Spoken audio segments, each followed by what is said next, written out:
Good evening everyone. आज Saturday शाम को आप इतना वक्त निकाल के यहाँ पे ज्वाइन किया है। Welcome everyone, welcome. आज का जो सेशन है या आज का सब्जेक्ट जो है वो गवर्नमेंट ऑफ एसआईपी। थोड़ा सा ब्रीफ करना चाहता हूँ कि किसी भी चीज को कंप्लीट करने के लिए 1 2 3 4 5 6 चीज लगती है। जैसे अगर मैं बोलूँ कि घर कंप्लीट करने के लिए घर में लोग लगते हैं, अच्छा घर लगता है, घर में चीजें लगती है। That's type of everything. Government अगर हम देखेंगे तो गवर्नमेंट में भी फाइनेंस डिपार्टमेंट है, ट्रांसपोर्ट डिपार्टमेंट है। हर एक गवर्नमेंट का कुछ ना कुछ तो रहता है कि वो ये मुझे अचीव करना है, ये मुझे करके दिखाना है। रोड ट्रांसपोर्टेशन में मुझे ये काम करना है।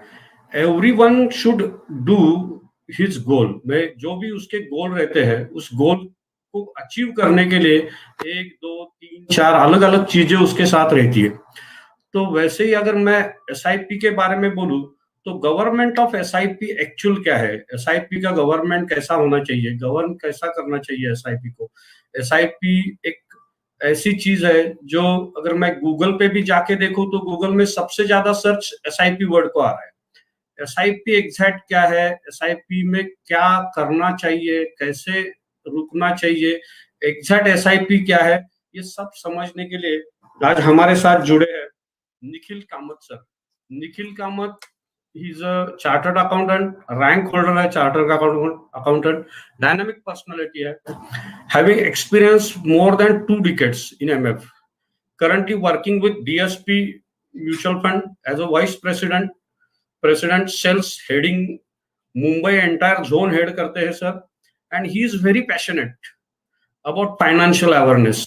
उनको लगता है कि हर एक आदमी तक मैं पहुंचना चाहता हूँ या हर एक को मैं फाइनेंशियल अवेयरनेस देना चाहता हूँ।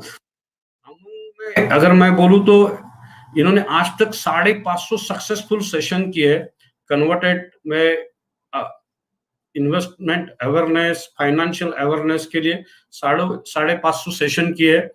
एंड आज हमें वो गवर्नमेंट ऑफ एसआईपी के बारे में बताएंगे। I am hand over to Nikhil sir. Nikhil sir please continue. Thank you Shrikant ji. Shrikant ji धन्यवाद। पूरे एनजे इंडिया का मैं धन्यवाद करता हूं और आप सभी लोगों का जिन्होंने आज शनिवार शाम को आपका कीमती समय निकाला है, उन सब का भी धन्यवाद। Big thanks to NJ, Shrikant sir and all of you who have joined us today evening on Saturday. और ये मेरी शिद्दत से कोशिश रहेगी कि आपका अगला जो 1 घंटे का ये सत्र है ये आपके डेफिनेटली काम में आए। It's my entire efforts will be there to ensure that the next 1 hour, this session that goes, comes out to be of great use to you. तो जैसे श्रीकांत जी ने आज का शीर्षक आपको बताया कि गवर्नमेंट ऑफ सिप यानी सिप की सरकार, तो जैसे सिप आज सबसे ज्यादा सर्च किया जाने वाला या जाना जाने वाला एक शब्द हो गया है। और इस सिप के नीचे और क्या क्या हो सकता है, और जैसे एक घर परिवार होता है, एक सरकार होती है, सब जब मिलजुल के काम करते हैं तभी आगे बढ़ सकते हैं। तो वैसे ही अलग अलग भांति भांति के आपके एसआईपीज हो सकते हैं जो मिलके आपको आपके लक्ष्य तक पहुंचा सकते हैं। Just like a family, just like the government of India, there are a lot of people who come together to work together to ensure that we all are going towards a common goal, towards achieving progress. So same way different types of SIP can come together to help you achieve your goals. तो चलिए शुरू करते हैं आज का सत्र। आप सबका स्वागत है। तो जैसे हमने आज गवर्नमेंट ऑफ सिप की बात की, तो आज भारत को आज़ाद हुए 75 साल से अधिक हुए और हमारी जो डेमोक्रेसी है, यानी कि हम सारे अपने आप को एक डेमोक्रेटिक नेशन का हिस्सा मानते हैं, वी आर डेमोक्रेटिक कंट्री, इसका आधार स्तंभ हमारा कॉन्स्टिट्यूशन है, हमारा संविधान। और उस संविधान के वैसे ही हमारे भी कुछ ऐसे बेसिक नियम या गोल्स होने चाहिए जिसके ऊपर हम अपना निवेश करने के बारे में सोचते हैं। तो जैसे हमारे गोल्स या लक्ष्य होते हैं, विभिन्न प्रकार के हमारे लक्ष्य हो सकते हैं, पर उस लक्ष्य को साबित या उसको हासिल करने के लिए एक मूलभूत फ्रेमवर्क यानी आधार स्तंभ होना चाहिए, कुछ नियम होने चाहिए जिसके अनुसार आप अगर चले तो आप अपने लक्ष्य को डेफिनेटली प्राप्त कर पाएंगे। So just the way India got free more than 75 years ago, and we have a constitution on the basis of which we are able to run our country. There are rules, there are frameworks, and the same way that applies to our lives also, where we have goals to achieve our financial freedom and various such aspects of our life that we look forward to. So जैसे हम अपने देश को चलाने के लिए एक प्रधानमंत्री होता है और उसके नीचे काफी सारे मंत्रालय होते हैं. You have a prime minister to run the country along with home minister, जिसे हम हिंदी में गृह मंत्रालय कहते हैं, finance minister who is basically the वित्त मंत्री, डिफेंस मिनिस्टर रक्षा मंत्री, स्वास्थ्य मंत्री the health minister, foreign minister विदेश मंत्री, and of course transport minister यानी परिवहन मंत्री. ये अलग अलग मंत्रालय जब साथ में आके काम करते हैं तब जाके देश की प्रगति होती है. And the same thing happens to us also when we see our various ministries together working together to ensure that the country progresses, we all progress together. So in the same way, how do we employ the same concept to our investment portfolios, to our goals? तो सबसे पहले आता है गृह मंत्रालय. आप सब घर पे बैठे हैं तो आप अपनी गृह या होम मिनिस्टर की तरफ देख जरूर रहे होंगे. So same way there are basic goals in our life which are our home minister goals, which I can say कि सबसे बुनियादी लक्ष्य. काफी आप में ऐसे लोग होंगे जो अपना प्लान कर रहे हैं सबसे पहला घर खरीदने के लिए. कुछ आप में से होंगे जो प्लान कर रहे होंगे कि अपने बच्चों की उच्चतम शिक्षा के लिए पैसे जमा करें. कुछ आप में से ऐसे होंगे जिनके मन में होगी कि अपने बच्चों की शादी धूम धमाके से होनी चाहिए. और आप में से हर एक व्यक्ति एक चीज जरूर चाहता होगा कि आपका जो रिटायरमेंट है वो बहुत ही अच्छा रहे, जहाँ पे आप सुख समृद्धि से रिटायर हो पाए. तो ये आपके हो गए मूलभूत आधार स्तंभ, आपके बेसिक गोल्स, बुनियादी goals. So these are the goals which we all know, and for that it's basically जैसे गृहिणी होती है ये सारे गोल्स के पीछे भागती है, घर चलाती है, वैसे ही हमारे होते हैं गृह मंत्री और होम मिनिस्टर. पर जब भी हम एसआईपी या निवेश की बात करते हैं तब हम थोड़ा भी अगर मार्केट में वॉलिटिलिटी आ जाए या थोड़ा गिरावट आती है मार्केट में, if there is a correction in the market, हम थोड़ा डर जाते हैं. तो मैं आपको एक जर्नी दिखाना चाहता था. एक फंड है डीएसपी फ्लेक्सी कैप फंड, जिसको 25 साल से अधिक हुए, लेकिन इस फंड ने काफी सारे ऐसे उतार चढ़ाव देखे. और अगर आप थोड़े गौर से अपनी स्क्रीन की तरफ देखें तो 1999 की साल में ये फंड की एनएवी में 70% तक की गिरावट आई थी. वैसे ही 2001 साल में 26% की गिरावट, आगे जाके 2006 में 31% गिरावट आई, 2008 में 56%, 2012, 2013, 29%, and recently COVID 36%.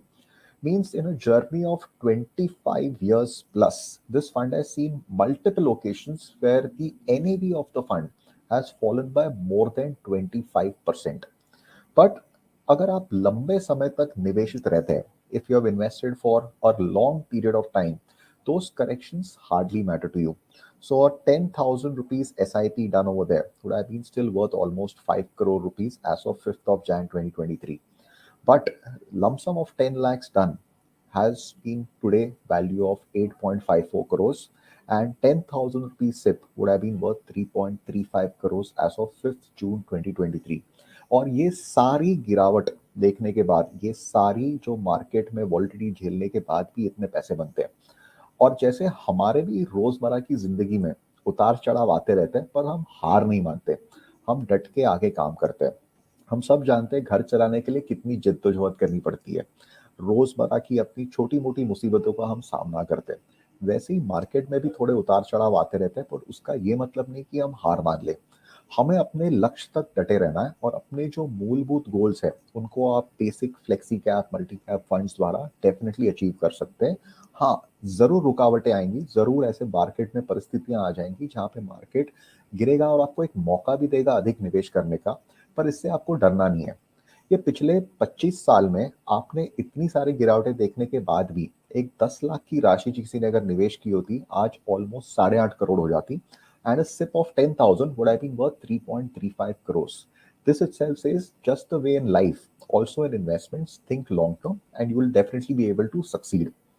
और जो एक बड़ी गिरावट आपने देखी थी जो सन 2099-2000 में हुई थी, there was a big correction of almost 70% in the year 99-2000. लंबे समय तक देखा जाए तो वो इतनी भारी गिरावट शायद दिखती भी नहीं है आपको. इसका मतलब है लंबे समय तक निवेश करते रहे, छोटी मोटी रुकावटों से कोई फर्क नहीं पड़ता. In the long term the corrections that we see don't matter. Covid भी हमने देख लिया और हम कोविड से उभर भी आए, पर उस समय जो निवेशक डटे रहे और उन्होंने अपना पैसा नहीं निकाला, वो शायद अपने गोल्स पे स्थिर रहे. Now, this is what your basic goals can be done through funds like flexi cap, multi cap funds. And this chart was to just to show you a long term journey of the fund, how it helps you achieving your goals. On a similar way, आज हम हर बार जानते हैं कि जब भी फरवरी का महीना आता है, फरवरी मार्च में सबसे पहले तो हमें वित्त मंत्रालय याद आता है, यानी फाइनेंस मिनिस्टर, कि जहाँ पे टैक्स के बचत में हम सारे जुड़ जाते हैं। पर मेरा हमेशा एक मूल सवाल रहा है कि why wait till Jan and Feb, why don't we plan our taxes immediately. तो हम हमेशा फेब या मार्च में ही क्यों अटके रहते हैं कि जब हमारे म्यूचुअल फंड सलाहकार हमें फोन करे, याद दिलाए कि आपको टैक्स बचाना है, टैक्स सेविंग फंड में डालिए। पर उससे पहले एक छोटा सा सवाल है आपको। आपके सामने स्क्रीन पे एक अच्छा सा एक बोतल है, और ये बोतल है पैराशूट का कोकोनट ऑयल का। मैं आप सबसे जानना चाहूंगा कि आप ये बोतल या ये पैराशूट का कोकोनट ऑयल किस चीज के लिए इस्तेमाल करते हैं।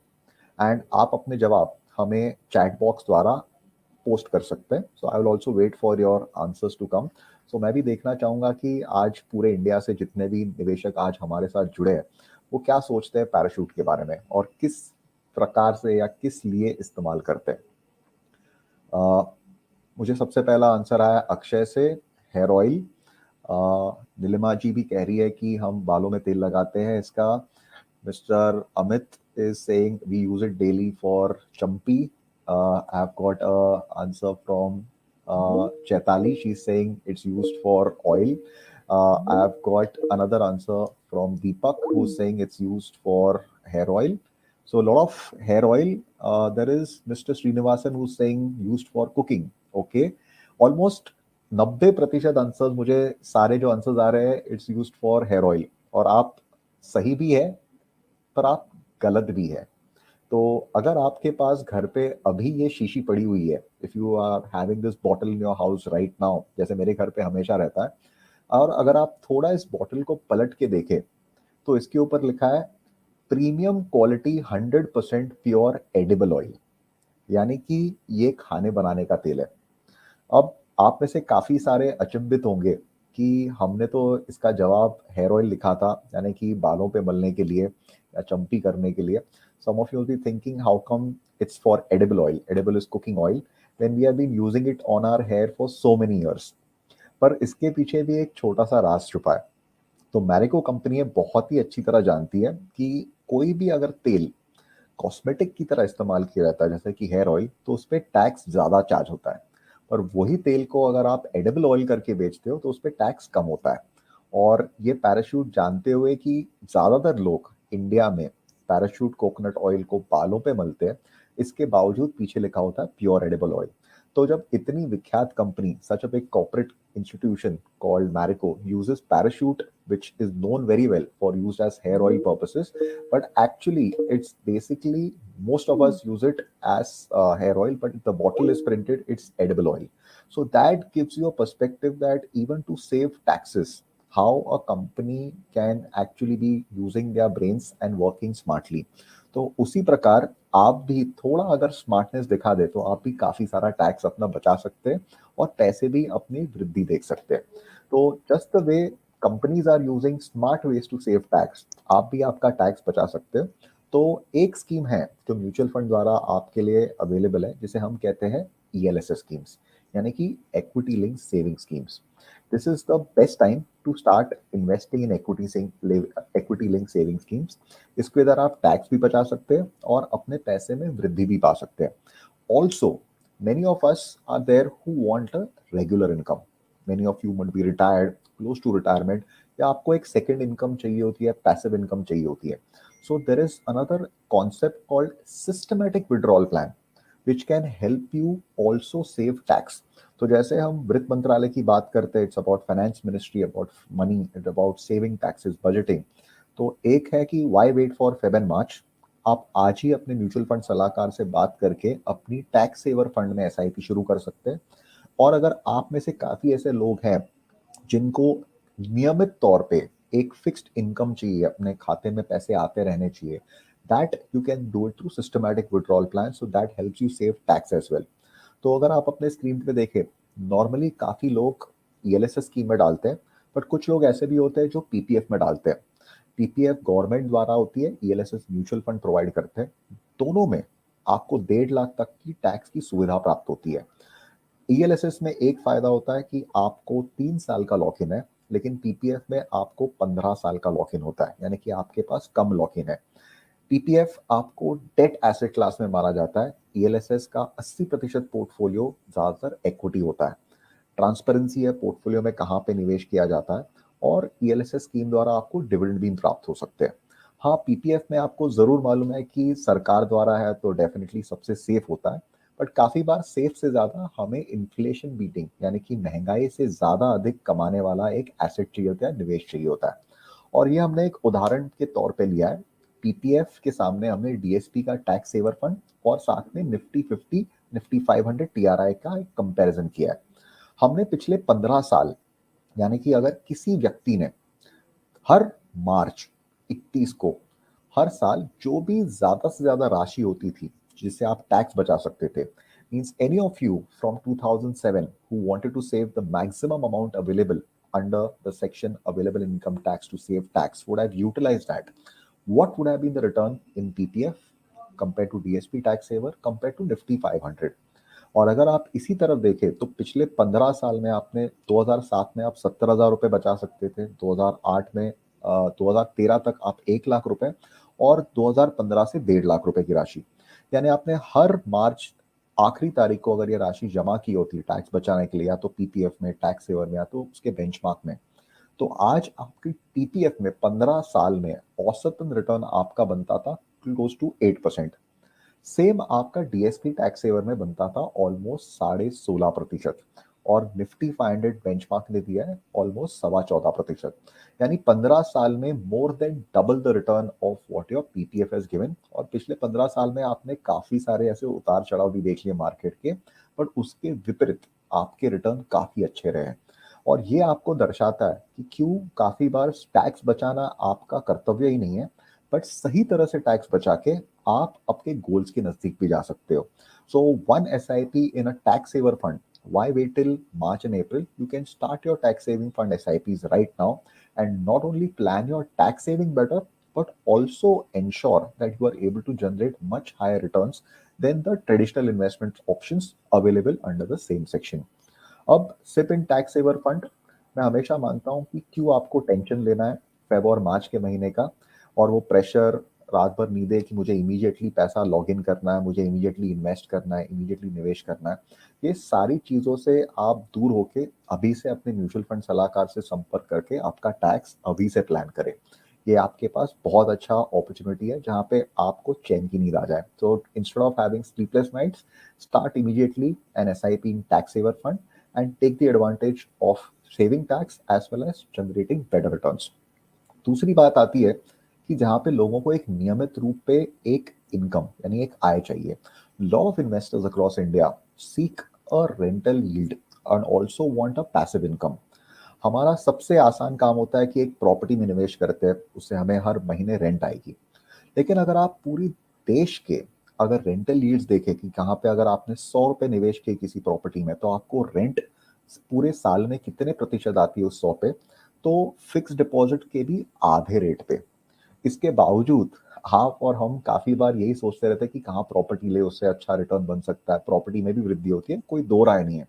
बट अगर आप इनकम चाहते हैं नियमित तौर पे लंबे समय तक, और वृद्धि भी चाहते हैं, means you want a passive income coming to you and also appreciation, so property is not just the best option, but there are better options than that. Property has a very low rental yields, plus apart from rental yield, property में आप जानते हो एक सरदर्दी होती है कि property को ठीक से रखा जा रहा है कि नहीं, मेंटेनेंस का खर्चा, कुछ टूट फूट गया, नल का ठीक करना है, some maintenance cost, some repairs, and ये सारा आपका काफी सारा सरदर्द भी हो जाता है। It's a headache for many of us when you are having multiple properties to maintain. But same thing can be achieved better through a concept called systematic withdrawal plan, यानी कि एसआईपी का उल्टा। यानी जहां पे हम एसआईपी करते हैं वहीं एसडब्ल्यूपी आपके अकाउंट में एसआईपी करती है, यानी आपको पैसा देती है। यानी कि अगर किसी ने TSP equity and bond fund, जिसको हम अग्रेसिव हाइब्रिड फंड कहते हैं, जहाँ 75 रुपए इक्विटी में होता है ₹25 डेट, यानी 75 is in equity, 25 is in debt, यानी कि इक्विटी शेयर बाजार और 75 ब्याज बाजार, ये दोनों का कॉम्बिनेशन में वो निवेशित होता है।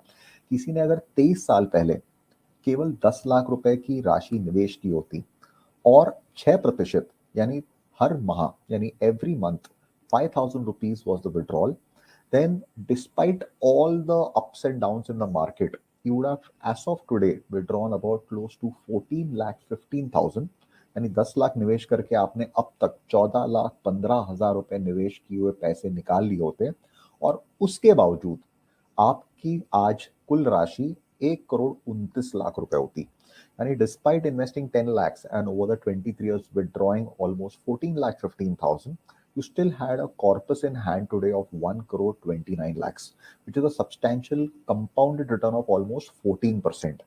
Now, this is one way and it is also tax efficient. Why tax efficient? हम वित्त मंत्रालय की बात कर रहे हैं, तो 1 लाख तक आपका कैपिटल गेन टैक्स फ्री होता है। यानी जहां पे आप रेंटल इनकम अर्न कर रहे होते, खर्चे भी जाते आपकी जेब से और टैक्स भी लगता था, यहाँ पे आपने ऑलमोस्ट 1 लाख तक तो टैक्स फ्री इनकम जनरेट कर लिया, और साथ में काफी भारी मात्रा में आपके मूल राशि में वृद्धि भी हुई। यानी कि you had almost a 14% return on a 10 lakh investment which is now worth 1,29,00,000। सो जैसे हम मंत्रालय से बात कर रहे हैं, तो आजकल काफी चर्चा में रहता है हमारा रक्षा मंत्रालय और डिफेंस मिनिस्ट्री। एक मूवी जो हमने शायद काफी साल पहले देखी और आज भी टीवी पे आती रहती है, और आप सभी जानते हो उस मूवी का नाम बॉर्डर है, जहाँ पे हम सब सनी देओल की एक्टिंग की तारीफ करते रहते थे। एक मूवी थी which was benchmark on the 1971 war with India and Pakistan. It gives you a different perspective.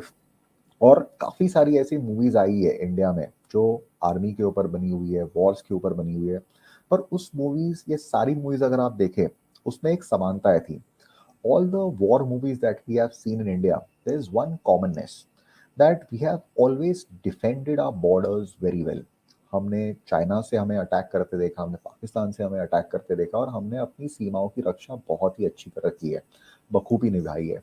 But there is one difference जो अभी इंडिया में आ गया है, और एक परिवर्तन जो हमारी मानसिकता में भी आ गया है, कि पहले हम अपने बॉर्डर्स डिफेंड करते थे, अभी हमने अटैक करना भी सीख लिया। सो एक मूवी आई थी जो हम सब ने देखी हुई है, उरी। तो उस मूवी में दर्शाया गया कि हम कैसे किसी दूसरे देश में भी घुस के मार सकते हैं, यानी कि डिफेंस से हम अटैक पे चले गए।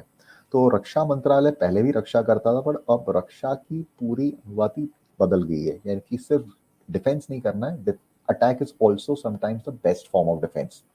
सेम वे आपके पोर्टफोलियो में there are concepts like hybrid funds, जिनमें डेट और इक्विटी का एक संतुलन बना रहता है, और काफी ऐसे हाइब्रिड फंड्स होते हैं जो क्रिकेट जैसे रंग बदलता है वैसे ही वो अपना इक्विटी और डेट का एसेट एलोकेशन बदलते हैं, जिनको काफी बार डायनामिक एसेट एलोकेशन फंड्स या बैलेंस एडवांटेज फंड्स कहा जाता है, या हाइब्रिड फंड्स कहा जाता है, जिसमें इक्विटी और डेट का एक संतुलन बदलते रहता है।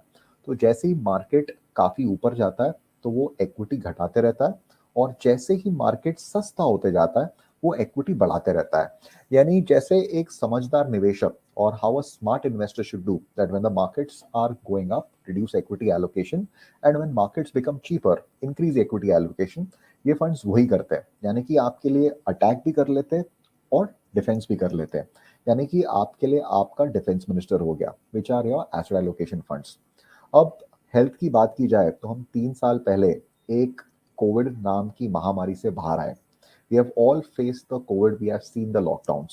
तो हमने सबसे ज्यादा इंपॉर्टेंस तब अपनी हेल्थ को दी है, एंड हेल्थ इज वेल्थ, ये हम सभी जानते हैं। पर हमारे पोर्टफोलियो में भी एक पोर्टफोलियो बूस्टर होना चाहिए जो हमारी हेल्थ की आगे जाके भी देख रेख करे। आपके म्यूचुअल फंड सलाहकार ने आपके लिए, आपके साथ हेल्थ इंश्योरेंस तो डेफिनेटली लिया रहेगा, लेकिन काफी ऐसे खर्चे होते हैं जो हमारे हेल्थ इंश्योरेंस के बाहर आते हैं। जैसे हम डेंटिस्ट के पास जाते हैं, काफी बार फिजियोथेरेपिस्ट आजकल काफी नाम में आने लगे, क्योंकि हमारे पीठ में दर्द होता है, कहीं और होता है, और काफी ऐसी दवाइयां जो रोजमर्रा की हमारी जिंदगी में हमारे पास आती है। We often spend a lot of money on medical expenses, which is often out of the realm of a medical insurance. Many times the dental cost, sometimes physiotherapists, sometimes other medicines that we have to seek.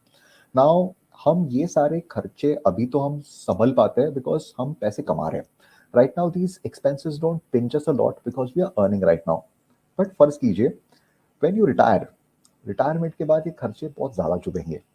आज dentist अगर आपको 10-20 हज़ार रुपए charge कर रहा है, तो जब आप रिटायर होंगे तो शायद वो लाखों तक पहुंच जाएगा। और ये ऐसे खर्चे जो आप कभी मना नहीं कर सकते, क्योंकि दांत का दर्द आपको मालूम है, और शायद इसके लिए ज़्यादा कोई मेडिकल इंश्योरेंस पॉलिसीज भी होती नहीं है। पर अगर आपको हेल्थ इज वेल्थ को वेल्थ इज हेल्थ करना है, तो एक एसआईपी जरूर बनती है हेल्थ केयर फंड्स में। हेल्थ केयर फंड्स का एक फायदा होता है कि ये एक डेडिकेटेड एसआईपी है, जिससे आप रिटायरमेंट के बाद जो भी आपके मेडिकल एक्सपेंसेस आते हैं उनके लिए एक फंड बना सके। और इससे आपके जो भी एक्सपेंसेस जो हॉस्पिटलाइजेशन या मेडिकल इंश्योरेंस के बाहर आते हैं, जैसे छोटी मोटी डेंटिस्ट के पास जाना, कभी फिजियोथेरेपिस्ट की जरूरत पड़े, या ऐसे कोई आम दवा दारू के लिए, तब आपके पास एक नियमित राशि होगी, a dedicated pool of investments which will take care of all these expenses. And जैसे डीएसपी हेल्थ केयर फंड है, जिसमें आपके हॉस्पिटल, आपके मेडिकल डिवाइस कंपनीज, आपके डायग्नोस्टिक चेन्स, आपके मेडिकल फार्मेसी कंपनीज, ये सारी कंपनीज टुगेदर एक पोर्टफोलियो बना देती है। और हम में से आज इंडिया में जितने भी लोग जुड़े हुए हैं, इनमें से कोई भी ये दावा नहीं कर सकता कि इन कंपनियों की सेवाओं का वो लाभ नहीं उठाएगा। बिकॉज कभी ना कभी, भगवान ना करे, पर हमें डेफिनेटली हॉस्पिटल जाना पड़ सकता है, या कभी डायग्नोस्टिक चेन में रिपोर्ट लेने के लिए, दवाइयों के लिए, या कभी ना कभी तो हम मेडिकल इंश्योरेंस तो खरीद ही लेते हैं। पर ये सारी कंपनियों से हम क्यों ना फायदा उठाएं, क्योंकि ये सारी कंपनियों का सेवाओं का लाभ हम कभी ना कभी उठाएंगे। And in your long term, in your retirement corpus, one dedicated investment towards healthcare always helps you in those times जहाँ पे आपके मेडिकल इंश्योरेंस के बाहर आपको हेल्थ के लिए जरूरत पड़ेगी, तो वहां से आप अपने पैसे जरूर इस्तेमाल कर सकते हैं। So this is a portfolio of your health ministry which is defining your health care expense. अब एक चीज होती है जिसे हम कहते हैं फॉरेन मिनिस्टर या विदेश मंत्रालय। और आज हम सभी जानते हैं कि आज हम काफी विकसित देश है, लेकिन सबसे विकसित देशों में जिनको ना जाना जाता है, उसे कहते हैं यूनाइटेड स्टेट्स ऑफ अमेरिका। कि दुनिया में सबसे बड़ी अगर इकोनॉमी है तो वो है यूएस की। और हम सब सोचते हैं कि हम भी आगे जाके बड़ी इकोनॉमी बनना चाहेंगे, हम भी 10 ट्रिलियन के बारे में सोच रहे हैं। पर अगर आप देखें, यूएस ऑलरेडी $25 ट्रिलियन की इकोनॉमी ऑलरेडी है, और इसके काफी सारे कारण हैं। पर अगर मैं आज आपको पूछूं, आज इस सत्र में आप हमसे जुड़े, you have been part of this session for the last almost half an hour plus. If I ask you, there are these company logos, यानी कुछ कंपनियों के हमने लोगो आपके सामने रखे हैं। और अगर मैं आपसे जानना चाहूं कि पिछले आधे घंटे में या 1 घंटे में आपने इन कंपनियों में से कौन सी कंपनियों की सेवाओं का लाभ उठाया है, यानी which of these companies have you used in the last 1 hour. आप हो सकता है 2 बोले, 3 बोले, 4 बोले। If you can just put the number of companies that you have used in the last 1 hour in the chat box, so even we will get to know it. So I'm just waiting for the answers to come. तो आप जैसे ही chat box में डालेंगे, आपने पिछले सिर्फ 1 घंटे में इनमें से कितनी कंपनियों का लाभ उठाया है। तो सबसे पहले आंसर आया है श्रीनिवास का 4। I have got Anshul Singh 2, I have got Vineet Singh 3, Atul has said 4, all. काफी सारे आंसर आ रहे हैं। I have got Mohsin Singh 1, Venkatesh 4, okay 3, 2, यानी काफी सारे आंसर्स आ रहे हैं कि किसी ने भी जीरो नहीं लिखा है, यानी कि हम सब। और अगर कोई जीरो लिखना भी चाहता, हो ही नहीं सकता, क्योंकि आप जो प्रेजेंटेशन देख रहे हैं, मैं माइक्रोसॉफ्ट पीपीटी पे बना चुका हूँ, यानी कि ऐसा कोई भी नहीं कि इनमें से कोई ब्रांड आप इस्तेमाल ही नहीं करते। तो फर्ज कीजिए आपने पिछले 1 घंटे में इन सारी कंपनियों की कोई ना कोई सेवा, और you have used one of the services of all the brands over here. But how many of you own these companies? आप में से कितने जन है जो ये कंपनियां खरीदते हैं या आपको ओन करना चाहिए? क्योंकि आप हर घंटे इन कंपनियों की सेवाओं का इस्तेमाल करते हो, using the services of these companies, so why not own these companies? By the way, Google जानता है कि पिछले हफ्ते हम कहाँ थे, फेसबुक जानता है कि आपके दोस्त कौन है, माइक्रोसॉफ्ट तो हम रोजमर्रा की जिंदगी में काम करते हैं, एप्पल का आईफोन हम हर कोई इस्तेमाल करना चाहिए, ये सारी कंपनियों की सेवाएं हम इस्तेमाल करते ही रहते हैं, तो हमें क्यों नहीं ओन करें? पर इनके लिए एक स्पेशल गोल्स होते हैं कि हमें क्यों यूएस कंपनीज में इन्वेस्ट करना चाहिए, या बाहरी कंपनियां जो इतनी बड़ी है, क्योंकि ये ज्यादातर कंपनियां इंडिया में अवेलेबल नहीं है। Facebook, Google, Amazon, Microsoft, Apple जैसी कंपनियां इंडिया में उपलब्ध नहीं है। एट द सेम टाइम आपके कुछ ऐसे यूनिक गोल्स होते हैं जिसको, जैसे आज हम अपने एक्सटर्नल अफेयर्स मिनिस्टर या विदेश मंत्रालय के बारे में सोचते हैं तो काफ़ी प्रख्यात है, तो वैसे ही हमारे कुछ ऐसे गोल्स होते हैं जो काफ़ी प्रख्यात होते हैं, जैसे कि हमें भी देश के बाहर घूमने जाना है। और जैसे मैं अपनी बीवी को हमेशा कहता हूँ कि आजकल तो रोज़मर्रा की ज़िंदगी में, अपनी काम की ज़िंदगी में इतना समय नहीं मिलता कि हम देश के बाहर जाए, उतना समय बिता पाएँ। बट हमारे पास एक हमेशा मन में सपना रहता है कि जिस दिन रिटायर होंगे अपनी वाइफ को लेके पूरी दुनिया की सैर करेंगे। उसके अलावा उससे पहले भी एक गोल होता है कि हमारे बच्चों को काफ़ी बार उच्चतम शिक्षा के लिए देश के बाहर पढ़ने जाना है, कि स्टैनफोर्ड, हार्वर्ड या कोई बड़ी यूरोपियन इंस्टीट्यूट में जाना है। Now for these two goals we require to invest in dollars और यूरोस। इसलिए कारण क्यों है? क्योंकि आपकी जभी भी आपको इनकी फीस भरनी होगी तो आपको इंडियन रुपीस को कन्वर्ट करके डॉलर्स में भरना है। आज की देश में, आज की दुनिया में, अगर आज आप हार्वर्ड में अपने बच्चे को पढ़ाने के लिए भेजते हो तो ऑलमोस्ट 1 करोड़ की लागत आ सकती है। काफ़ी बच्चे होते हैं जिनको शायद एजुकेशन लोन लेना पड़ता है, पर इस सब से बचने के लिए आप अपने एजुकेशन प्लानिंग में चाइल्ड की, आप चाहे तो एक यूएस बेस्ड फंड में एसआईपी शुरू कर सकते हैं। आप में से काफ़ी होंगे जिन्होंने अपनी पत्नियों को प्रॉमिस किया रहेगा कि रिटायरमेंट के बाद पूरे समय आपके साथ रहेंगे और आपको दुनिया घुमाएंगे, तो वहाँ पे भी आप तो देश के बाहर जाएंगे तो डॉलर्स की ज़रूरत पड़ती है, तो वहाँ पे आप ग्लोबल फंड्स में इन्वेस्ट कर सकते हैं और अपनी एसआईपी कर सकते हैं। इसके अलावा काफ़ी सारी नई तकनीकियां, new technologies are discovered in US, so that also helps us कि नेक्स्ट गूगल से आगे आजकल चैट जीपीटी की चर्चा चल रही है और काफ़ी ऐसे नए तकनीकें आती है, तो उनका लाभ उठाने के लिए आप ग्लोबल फंड्स का सहारा ले सकते हैं। और वैसे ही काफ़ी सारे निवेशक है इंडिया में जिनका पैसा आज देश के बाहर लगता है। तो फोलियोज जो अगर आप देखें, जितने फोलियोज 19 में थे 1.8.3 lakhs has gone almost 9 times ज़्यादा फोलियोज खुले आजकल ग्लोबल फंड्स में। क्यों? क्योंकि ज़्यादा से ज़्यादा भारतीय थोड़ा बहुत अपना पैसा निवेश करना चाहते हैं ग्लोबल मार्केट्स में, स्पेशली ऐसी कंपनियों में जो इंडिया में अवेलेबल नहीं है। एलआरएस के द्वारा भी काफ़ी सारे लोग अपना पैसा बाहर रिमिट करके इन्वेस्ट करते हैं ऐसी कंपनियों में कि उनका भी फायदा मिल सके और आपके पोर्टफोलियो में डाइवर्सिटी आती है। पर जैसे हमने कहा था कि विदेश मंत्रालय, वैसे एक एसआईपी होनी चाहिए आपकी ग्लोबल फंड्स में। तो एक बीएसपी यूएस फ्लेक्सिबल है जो पिछले 10 साल से इसका रिटर्न ऑलमोस्ट 13% सीएजी आ रहा है, और ये ओन करता है ऐसी सारी कंपनियां जिनको आप और मैं ऑलमोस्ट डेली बेसिस पे या आवरली बेसिस पे इसका इस्तेमाल करते हैं। So you can invest also in US flexible and SIP and take the benefit of all these companies which you use on a hourly basis. Same अगर आप देखें कि हमारा एक अनोखा फंड है जिसे हम ग्लोबल इनोवेशन फंड कहते हैं, जिसका 1 साल पहले ही हमने सिप का एनएफओ लॉन्च किया था और आप में से काफी लोगों ने हमें समर्थन दिया। Many of you supported us in that NFO by giving your SIP. और एसआईपी ही क्यों? तो अगर आप देखें पिछले 1 साल में उस फंड ने ऑलमोस्ट 3.7% का सीएजीआर दिया अगर आपने लमसम किया होता, पर सेम फंड में आपने एसआईपी किया तो उसका रिटर्न ऑलमोस्ट 28% बना है पिछले 1 साल में। और ये दुनिया की सबसे इनोवेटिव कंपनीज में इन्वेस्ट करता है, जिसे इसलिए नाम इसका ग्लोबल इनोवेशन फंड रखा है। तो आपके पास यूएस फ्लेक्सिबल भी और ग्लोबल इनोवेशन में दोनों ऐसी कंपनियों में निवेश करते हैं जो इंडिया में अवेलेबल नहीं है, पर जिसकी इस्तेमाल आप रोजमर्रा की जिंदगी करते हैं, and we use these companies on a regular basis. तो हमने सिप का एनएफओ 1 साल पहले किया था और उसके कारण काफी सारे निवेशकों को सिप का फायदा भी हुआ।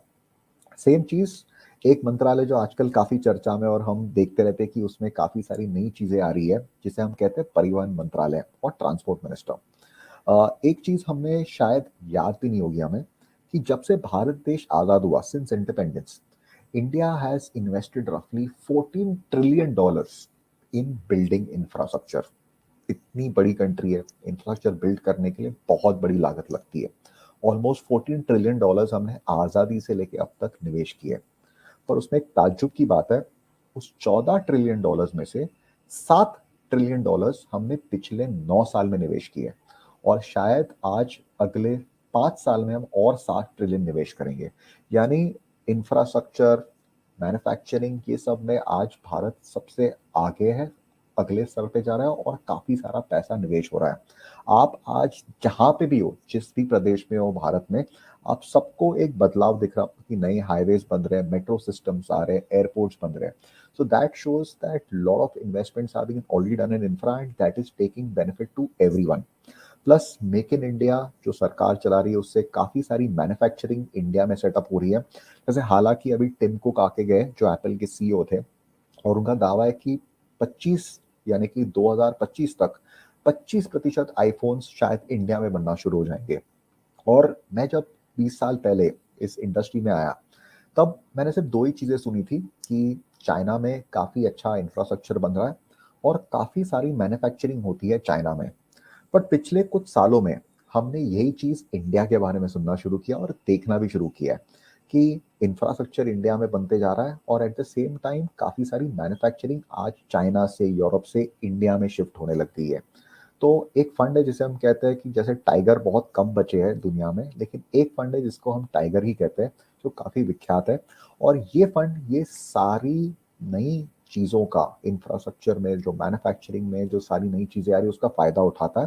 तो आपको अगर लाभ उठाना है जो जहाँ पे देश प्रगति कर रहा है जिसके कारण मैन्युफैक्चरिंग इंडिया में आ रही है, तो वहाँ पे आप टाइगर फंड में भी एसआईपी कर सकते हो, जिसका रिटर्न रहा है ऑलमोस्ट 15%।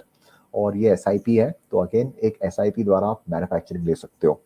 अब तक हमने काफ़ी सारे सिप की बात की, पर अगर मैं आपको एक अचंभे में डाल के कह दूं SIP is not good, SIP actually अच्छी बात नहीं है, तो अब आप भी सोच रहे होंगे कि ये क्या बात हुई, इतने टाइम से तो आप अलग अलग टाइप की एसआईपी की बात कर रहे थे और अभी सडनली आप कह रहे हो कि एसआईपी अच्छी बात नहीं है। तो मैं आपको एक सिंपल चीज़ बताता हूँ, एसआईपी अच्छी बात क्यों नहीं है। भले ही मेरी भी एसआईपी चल रही है बट एसआईपी अच्छी नहीं है। तो एसआईपी अच्छी नहीं है क्योंकि जैसे काफ़ी सारे मिनिस्टर्स होते हैं वैसे ही राज्य मंत्री भी होते हैं, मिनिस्टर्स ऑफ स्टेट। तो सिप को हमें हमेशा रिचार्ज करता रहना चाहिए। जैसे राज्य मंत्री काफी सारे मंत्रालयों को मदद करते हैं, वैसे ही SIP top up is required to recharge और एसआईपी ग्रोथ। हर साल महंगाई बढ़ती है, हर साल आपके खर्चे भी बढ़ते हैं, हर साल आपकी जीवन शैली बढ़ती है। Every year there is a rise in inflation, your expenses, your life style, but is your SIP also rising along with that. काफी बार आपके म्यूचुअल फंड सलाहकार या mutual fund advisers whenever they call you for increasing SIP, हम कहते हैं चलो इतनी तो एसआईपी कर ली और क्यों करनी चाहिए। काफी बार हम का ये वक्त निकाल नहीं पाते। तो आपके लिए एक आसान तरीके से ये सिप बढ़ाते रह सकते हैं जिसको हम कहते हैं सिप टॉपअप या सिप का बड़ा भाई। तो ये सिप टॉपअप काम कैसे करता है? जिस फंड के बारे में हमने कुछ देर पहले बात की थी, जैसे फ्लेक्सी कैप जो आपका होम मिनिस्टर यानी कि गृह मंत्रालय था कि बेसिक गोल्स के लिए, तो फर्ज कीजिए आपने 1997 से 10,000 रुपए की एसआईपी की होती, तो आज की तारीख में आपके पास लगभग 5 करोड़ 35 लाख की राशि होती। You would have earned about 5 crore 35 lakhs through an SIP over the last 25+ years। But केवल आपने 1,000 रुपए से उस एसआईपी को बढ़ाया होता, means for the first 12 months it's 10,000 SIP, next 13 months it's about 11,000 and then it becomes 13, so on and so forth. सो हर साल 1,000 रुपए से आपकी एसआईपी की राशि बढ़ती गई। तो आज की तारीख में आपके टोटल अमाउंट होती थी 7 करोड़ 78 lakhs, यानी कि almost 30-40% higher than your total income by just increasing SIP by 1,000 rupees. और इसमें आपको कोई भी काम करना नहीं पड़ा, ऑटोमेटिकली आपके म्यूचुअल फंड सलाहकार ने आपकी सिप टॉपअप लगा दी तो आपकी वैल्यू बढ़ती गई। इससे काफ़ी सारे गोल्स जो आप 10 साल में अचीव करना चाहते हैं वो शायद 8 साल में हो जाए, जो 20 साल वाले गोल है आपके शायद 16 साल में अचीव हो जाए। So it gives you a fast track to achieve your goals. So many of us know about SIP, but I believe the future is SIP top up. So more people adopting SIP top-up will help them achieve their goals faster than they have actually thought. They will help them also create a much stronger wealth and a bigger wealth than they have actually estimated without too much of an effort. So आज से आप अपने सारे mutual fund सलाहकार से बात करके SIP top up या सिप स्टेप अप भी इसे कहते हैं, इसके बारे में ज्यादा जानकारी प्राप्त करें और आज से ही शुरू कर दें।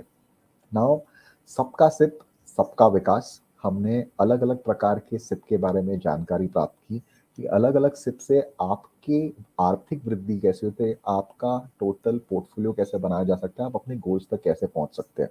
पर जो सबसे इम्पोर्टेंट मिनिस्टर जो होता है, जो हम सभी जानते हैं, वो है हमारे प्रधानमंत्री या हमारा प्राइम मिनिस्टर। तो वैसे ही सबसे इम्पोर्टेंट मिनिस्ट्री जो आपकी होती है सारे सिप्स को मिला के, वो होता है आपका म्यूचुअल फंड सलाहकार। और आज एनजे वेल्थ या एनजे के द्वारा आपके जो म्यूचुअल फंड सलाहकार है, आप सबको फाइनेंशियल इंडिपेंडेंस यानी आर्थिक आज़ादी प्राप्त करने में जो मदद कर रहे हैं, तो उनका भी थोड़ा शुक्रगुजार होना ज़रूरी है, क्योंकि उनके कारण ही आज आप इस सत्र में आए। आपको पिछले 1 घंटे के समय में शायद काफ़ी अलग और नई जानकारी मिली, और इसी के कारण आप शायद आपकी फाइनेंशियल फ्रीडम की जर्नी, यानी कि आर्थिक आज़ादी के जर्नी पे आपको शायद ये पूरी सहायता मिले। और मैं आप सबको चाहूँगा कि आप एक प्लीज़ थम्स अप भेजें। अगर ये सत्र आपको पसंद आए तो अपने म्यूचुअल फंड सलाहकार को, तो उनको भी प्रोत्साहन मिलेगा, बिकॉज़ वो बहुत मेहनत से कोशिश करते हैं कि ज़्यादा से ज़्यादा इंडियंस फाइनेंशियली फ्री हो सके, अपने सारे गोल्स, अपने सारे लक्ष्य को अचीव कर सके। तो आपका फाइनेंस मिनिस्ट्री हो, होम मिनिस्ट्री हो, सबका एक टोटल जो प्राइम मिनिस्टर होता है आपके पोर्टफोलियो का, वो आपका म्यूचुअल फंड सलाहकार, जो एनजे द्वारा आपको आपकी प्रगति में हमेशा मदद करता रहता है। और नॉर्मली सबसे इम्पोर्टेंट सवाल जो आता है कि चलो ये सारी एसआईपीज के बारे में आज जानकारी मिली, सिर्फ टॉपअप के बारे में जानकारी मिली, तो ये शुरू करने का सबसे बेस्ट टाइम क्या है? When is the best time और the right time to start investment? So it is always now. So with this, we'd like to end the session, and I'm more than happy to take the questions. थोड़े बहुत सवाल already आ चुके हैं, थोड़े बहुत सवाल जो लोग पूछना चाहेंगे वो चैट बॉक्स द्वारा हम तक ये सवाल पहुंचा सकते हैं। सो मैं निवेदन करता हूँ श्रीकांत जी का कि अपने सवाल जो निवेशकों ने आज प्रश्न पूछे, वो एक एक करके मुझे प्रश्न पूछे, और मेरी पूरी कोशिश रहेगी कि आपके सारे प्रश्नों का मैं जवाब दे सकूं। तो इसके साथ आप सबका धन्यवाद। मैं requesting Shrikant ji, if you could ask the questions. Nikhil साहब, बहुत बढ़िया। बहुत से क्वेश्चन भी आए और तारीफ के वर्ड भी आए आपके पास। धन्यवाद। Government SIP, government department, home department, ये सब रिलेट एकदम अच्छी तरह से किया आपने। उसके बारे में सबने एकदम सही आपको मैं मार्क दिए, या ऐसे मैं बोल सकता हूँ कि एकदम सही सबके समझ में आया है कि म्यूचुअल फंड क्या होता है, म्यूचुअल फंड में क्या क्या करना चाहिए, हाउ इट्स वर्क, एंड मुझे क्या चाहिए, उसके बारे में क्वेश्चन बहुत से आए। मेरे ख्याल से मैं दो तीन क्वेश्चन में अलग अलग जो क्वेश्चन है वही पूछता हूँ। कम से Sure. कम एक टाइप के 15-20 क्वेश्चन आए। आई गेस पहला क्वेश्चन है कि how scheme should be in my portfolio if I want to do SIP of 20,000। ऐसा पहला क्वेश्चन है। इसी बारे में इसी टाइप के कम से कम 40 क्वेश्चन तो है कि मैं अच्छा। कैसे एसआईपी करूं, मैं किस फंड में एसआईपी करूं, मुझे कहाँ एसआईपी करना चाहिए, ट्रांसपोर्ट डिपार्टमेंट अच्छा है क्या, हेल्थ डिपार्टमेंट अच्छा है क्या। देर आर एक तो एक कमेंट अच्छा किया है कि आपने बहुत अच्छी तरह से समझाया, लेकिन मेरे लिए कौन सा डिपार्टमेंट है सर। बहुत अच्छा लगा ये सारे सवाल जान के, तो एटलीस्ट लोगों में रुचि रही आज के सत्र के बारे में। सो मेरे लिए सबसे बड़ा जो मिनिस्ट्री था वो था प्राइम मिनिस्टर, जो आपका म्यूचुअल फंड सलाहकार। तो काफी लोग पूछते हैं कि कौन सी एसआईपी करनी चाहिए, आपने विभिन्न एसआईपी के बारे में बताया। तो मेरे लिए है कि ये सारे मंत्रालय होते हैं, लेकिन जब तक प्राइम मिनिस्टर नहीं होता ये सारे मंत्रियों का कोई काम नहीं है। तो जैसे कि हम किसी भी डॉक्टर को ये नहीं कहते कि कौन सी दवाई अच्छी है, सिप्ला की दवाई अच्छी है या सन फार्मा की दवाई अच्छी है या पैरासिटामोल लेना चाहिए, डोलो लेना चाहिए, वही लेना चाहिए जो डॉक्टर आपकी पूरी परीक्षा या जांच करने के बाद जो आपको सुझाव दे या आपको सलाह दे, वही लेना चाहिए। So the best SIP is that SIP which is given to you by your mutual fund advisor, who after understanding your goals, your risk profile, then advise you what is the best combination of SIPs.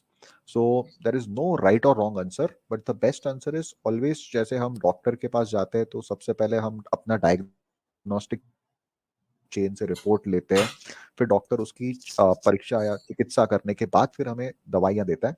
वैसे ही आपका mutual fund सलाहकार आपका risk profile जान के, आपकी goals के बारे में जान के, फिर आपको सजेस्ट करेगा कि कौन सी SIPs आपके गोल्स के अनुसार आपके लिए बेस्ट होंगी। So the best thing is, ये आज सैटरडे शाम है और कल संडे है, please drop a message to your mutual fund advisor and take a time from him to find out which could be the best SIPs as per your goals and as per your financial risk profile. Actually एकदम सही बताया sir ने कि आपको जो चाहिए वो आपका एडवाइजर अच्छी तरह से जानेगा। जिन्होंने आपको आज यहाँ पे बुलाया है उनसे जाके एक बार बैठिए, बात कीजिए कि आपके लिए कौन सा डिपार्टमेंट अच्छा है या कौन सी मिनिस्ट्री अच्छी है। तो he will explain you better than us कि वो कौन सा मिनिस्ट्री में आपको इन्वेस्टमेंट करना चाहिए। एक क्वेश्चन आया है, वो भी मेरे ख्याल से कम 16-17 लोगों ने पूछा है। एक तो महेश पाटिल करके पूना से, ही आस्किंग एकदम स्पेसिफिक, उन्होंने मैं अमाउंट या पॉइंट में क्वेश्चन पूछा है। सांगली से भी एक दो लोगों ने यही क्वेश्चन पूछा है। 1 ईयर रिटर्न आपने बताए एक फंड के, उसमें 3.7% आपने बताया कि अगर मैं एक साल पहले इन्वेस्ट करता और उसका एसआईपी अगर उस फंड में रहता तो 28% बन जाता। तो मैं, आप एसआईपी करना चाहिए या लमसम इन्वेस्टमेंट करना चाहिए? मैं वन टाइम यहाँ पे शब्द है, तो क्या करना चाहिए? दैट्स मैं तो महेश पाटिल जी और काफी लोग जिन्होंने सांगली सातारा से भी ये सवाल पूछा है, और काफी दूसरों में भी ये रुचि रहेगी कि एक साल का रिटर्न इतना अच्छा बना है। आपको सबसे पहले शुक्रिया करना चाहिए आपके म्यूचुअल फंड सलाहकार का, क्योंकि जब हमने ये फंड लॉन्च किया था तब काफी सारे एनजे के जो म्यूचुअल फंड सलाहकार है उन्होंने अपने क्लाइंट्स की एसआईपीज हमें दी थी भारी लागत में, और ये सारी एसआईपीज आज बहुत अच्छे रिटर्न बना रही है। ऑफ कोर्स 28% ये हमने भी नहीं सोचा था कि एक साल की अवधि पे बन जाएंगे, पर ये फंड ही हमने ऐसे बोला था कि ये एसआईपी का एनएफओ है, यानी सिर्फ इसमें एसआईपी कर दीजिए, बहुत ही कम मात्रा में लमसम पर ज्यादातर एसआईपी। और इस फंड में अभी भी हम सिर्फ लोगों को, निवेशकों को इसमें एसआईपी द्वारा ही निवेश करने का सलाह या सुझाव देते हैं। और आप अपने म्यूचुअल फंड सलाहकार से भी बोलेंगे तो वो आपको यही बताएंगे कि इस फंड में एसआईपी द्वारा ही आप निवेश करें, तो लमसम से इससे दूर या परे रहे। ये एक, जैसे हमने कहा था कि आपका विदेश मंत्रालय है जो बाहर की देशों से ज़्यादा तो चर्चा करता है, उनसे संवाद करता है, वैसे ये फंड बाहर की ऐसी कंपनियां जो इंडिया में अवेलेबल नहीं है बट अनोखी कंपनियां हैं या जो नई तकनीकों में इन्वेस्ट करती है, न्यू टेक्नोलॉजीज में इन्वेस्ट करती है, उसके द्वारा ये फंड, इसलिए इसमें एसआईपी करना सबसे उचित रहेगा। इसमें लमसम से better always do SIP in these funds. So my recommendation even now is to continue SIPs, and if you don't have it, then you can add an SIP through this fund. अपने ELSS के बारे में जो बताया उसके ऊपर एक question है, what is tax when I withdrawal and tax after मैं फ्यू इयर्स अगर मैं निकाल रहा हूं तो क्या टैक्स बैठेगा? एंड जो आपने अमाउंट दिखाई 5 करोड़ का, उसके लिए कितना टैक्स बैठेगा? ऐसा कोई है जिसने ये किया है और उसको कितना टैक्स बैठेगा? ये क्वेश्चन है। इट्स मैं नॉर्मली अलग अलग 4-5 क्वेश्चन को एक करके मैंने आपको पूछा है। बहुत, मैं बोलूँ तो दो सूरत से है सेम क्वेश्चन, या यही बोल सकते हैं कि इट्स मैं 15-16 लोगों का कहना यही है कि टैक्स क्या बैठने वाला है आफ्टर दैट। मैं अगर इतना मैच्योरिटी अमाउंट आप दिखा रहे हो या इतना अमाउंट दिख रहा है, या ईएलएसएस के बारे में भी एक क्वेश्चन है कि ईएलएसएस में मैंने इन्वेस्ट किया तो मुझे टैक्स क्या आएगा? ऑन द पीपीएफ में टैक्स 0 है। तो पीपीएफ में जैसे मैंने रिटर्न देखा था 15 साल के निवेश के बाद भी रफली 7-7.5% ही बना आपका रिटर्न। वहीं पे आपने सपोज डीएसपी टैक्स के बारे में वही राशि लगाई होती तो 15 साल बाद ऑलमोस्ट रिटर्न 16% बनता था, more than double that of जो पीपीएफ का है। इसमें दो फायदे आपको, एक तो गवर्नमेंट आपको 1 लाख की सुविधा देती है, तो 1 लाख तक आपको कोई टैक्स नहीं लगेगा, और उसके बाद जो आपका कैपिटल गेन रहता है उसके ऊपर आपको 10% टैक्स लगता है। और दूसरा जो था शायद सवाल था एसडब्ल्यूबी के बारे में, जहाँ पे अगर मैंने सिस्टमैटिक विड्रॉल प्लान किया होता तो वही चीज़ है जहाँ पे आपको 1 लाख तक कोई टैक्स नहीं है 1 साल के अंतर पे। तो जैसे कि आप विड्रॉल भी करते हो अप टू, अगर 1 लाख अगर आपने साल में विड्रॉ किया तो कोई टैक्स नहीं है। उसके बाद आप जो भी अमाउंट विड्रॉ करते हैं, जो प्रॉफिट होता है, 1 लाख का प्रॉफिट साइड में रखने के बाद बाकी बचे हुए प्रॉफिट पे आपको केवल 10% टैक्स भरना है। एक्चुअली मुझे लगता है कि पूरा समझ में आया होगा सबके कि अगर आप म्यूचुअल फंड में इन्वेस्ट कर रहे हो तो म्यूचुअल फंड में आपको जितना भी आपका बेनिफिट है, मैं आपका प्रिंसिपल अमाउंट छोड़ के जितना भी आपका बेनिफिट है, वो बेनिफिट लॉन्ग टर्म के लिए अगर मैं कैलकुलेट करूं तो 1 लाख के ऊपर का जो भी आपका बेनिफिट रहेगा या आपका जो अमाउंट बड़ा है प्रिंसिपल छोड़ के, उसके ऊपर आपको टैक्स बैठने वाला है, वो भी 10%, which is very lowest tax में आपको एकदम कम टैक्स बैठ रहा है। तो दैट्स मैं। और दूसरा एक क्वेश्चन है सर कि थोड़ा सा डिफरेंट है, मुझे लगता है किसी सीए ने या किसी ने पूछा है, what is TCG, long term capital gain tax क्या है और ये बेनिफिशियरी कैसा है? और मैं डिविडेंड ऑप्शन आपने दिखाया है, तो मैं डिविडेंड ऑप्शन लूं तो मुझे क्या एग्जैक्ट मिलने वाला है? तो देयर आर सम, एलटीसीजी का मतलब है long term capital gain tax. मैं उसको अगर सिंपल में बोलूँ तो लोग कहते हैं long term capital gain tax, मैं उसको उल्टा कहता हूँ लेट द कैपिटल ग्रो, यानी कि पैसा बढ़ते रहने दो, टैक्स सबसे कम लगता है। और इसका आपको फायदा ये होता है कि काफी लोग कहते हैं कि डिविडेंड ऑप्शन या ग्रोथ लेके सिस्टमैटिक विड्रॉल प्लान। तो डिविडेंड में आपका 10% टीडीएस काटा जाता है और आपके इनकम में या आपकी आय में जोड़ा जाता है, और जो आपका टैक्स स्लैब बचेगा उसके हिसाब से टैक्स भरना है। वेराज वही अगर आप समझदार हो और आप अपने म्यूचुअल फंड सलाहकार से बैठ के सिस्टमैटिक विड्रॉल प्लान की प्लानिंग करें, तो वो आपको बताएंगे कि कैसे 1 लाख तक तो आपका टैक्स फ्री हो ही जाता है, और उसके बाद भी जो विड्रॉल करेंगे उसके ऊपर केवल आपको 10% ही भरना है। यानी 1 लाख तो टैक्स फ्री हो गया, और उसके बाद जो आप विड्रॉल करोगे उस पर भी केवल सिर्फ 10% भरना है। तो ये आपका म्यूचुअल फंड सलाहकार आपको डिविडेंड वर्सेस विड्रॉल प्लान में फर्क भी बता पाएगा, और कौन सा अच्छा स्कीम है जहां पे आप लंबे समय तक एक पैसिव इनकम भी जनरेट कर सके, टैक्स भी कम भरे, और अच्छे आपके धन में या निवेश में वृद्धि भी प्राप्त कर सके। ये सारे स्कीम्स आपको सुझा पाएगा। Very very good sir, very good. एक मुझे लगता है कि समझ में आया होगा। ऑलमोस्ट मुझे लगता है कि ऑल सब क्वेश्चंस कवर हो गए, बट आई विल चेक, एक बार फिर से चेक करता हूँ कोई डिफरेंट क्वेश्चन है। Any specific percentage in amount, any different government department with ELSS, no, सब same है। How much scheme to be in my portfolio? What is asset allocation and how we can calculate proper और ideal, अभी ideal कहाँ पे कितना invest करना चाहिए, ये कुछ आप बोल सकते हैं क्या, बता सकते हैं क्या, आइडियली क्या होना चाहिए? सी आइडियल तो होता है कि 50 इक्विटी 50 डेट, बट ये एक बहुत ही साधारण आंसर है। जैसे फॉर एग्जांपल अगर मैं आज एक डॉक्टर के पास जाऊं जो डाइटिशियन है, और उसे बोलूं कि मेरे लिए बेस्ट क्या है, तो वो मेरी पूरी चिकित्सा करके मुझे बताए कि अच्छा कि आपका वेट सपोज 75 केजीज होना चाहिए, वो है 82 केजीज, तो आप शायद तो थोड़ा मीठा कम कर दीजिए, थोड़ा वेजिटेबल ज़्यादा खाइए, तेल में पका हुआ कम कीजिए। हो सकता है कि मेरी पत्नी का एक्चुअल वेट जो होना चाहिए हेल्दी वो है 62 एंड शी 65, तो उसे बोले कि आप थोड़ा मीठा कम कर दो, बाकी नॉर्मल है। यानी हर एक का एक जो एसिड एलोकेशन है, और एसिड एलोकेशन को हमारे पूर्वजों ने अपने खाने में बहुत अच्छी तरह मेल कर दिया था, जिसको हम कहते हैं कि बैलेंस डाइट। जैसे कि हमारे खाने में आज भी देखो तो एक थाली होती है, थाली में अचार होता है, चावल होते हैं, सब्जी होती है, रोटी होती है, पापड़ होता है, तो एक संतुलन होता है हर तरह के खाने का।